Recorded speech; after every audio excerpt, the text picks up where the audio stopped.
Welcome to KCP TV. தேர்தல் ஆண்டில் entry ஆயிருக்கிறோம்.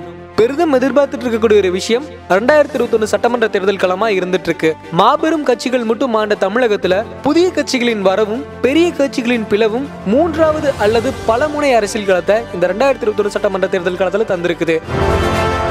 அந்த மாதிரி பல்வேறு வகையான திருப்பங்கள் தமிழக அரசியல் களங்கள்ல ஏற்பட்டு இருக்கு. அது என்னங்க தெரிஞ்சுக்குவோம் இந்த காணொலியில. பெரிதும் எதிர்பார்த்துட்டு இருக்கக்கூடிய ஒரு விஷயம் சசிகலாவின் வருகை. கொரோனா தொற்றால பாதிக்கப்பட்டிருக்கும் சசிகலா உடல்நலம் தேறி மருத்துவமனையிலிருந்து வீடு திரும்பி இருக்காங்க.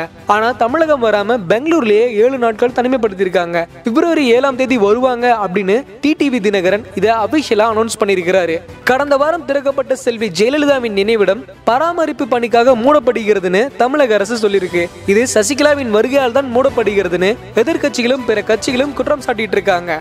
அதிமுக தரப்புல இருந்து இதுல எந்த விதமான அரசியலும் இல்ல அப்படின்னு விளக்கம் கொடுத்திருக்காங்க.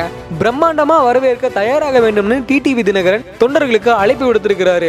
மீண்டும் செல்வி ஜெயலலிதாவின் ஆட்சியை சசிகலா அவர்கள் தர முயல்வார் அப்படிங்கிற மாதிரியும் சொல்லியிருக்கிறாரு. நீங்க என்ன பண்ணாலும் சசிகலாவிற்கு கட்சியில் இடமில்லைன்னு சொல்லியிருக்கிறாரு ஜெயக்குமார். சசிகலாவின் வருகையால் அரசியல் களம் பரபரப்பும் விறுவிறுப்பும் நிறைஞ்சதா இருந்துட்டு இருக்கு.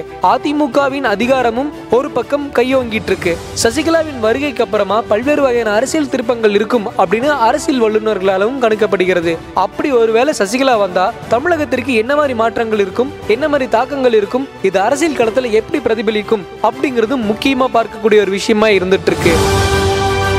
நீங்க சொல்லுங்க, சசிகலாவின் வருகையால் தமிழக அரசியல் களத்தில் என்ன மாதிரி தாக்கங்கள் ஏற்படும்? இதற்கான பதில்களை கமெண்ட் பண்ணுங்க. இந்த வீடியோ பிடிச்சிருந்துச்சுன்னா லைக் பண்ணுங்க, ஷேர் பண்ணுங்க.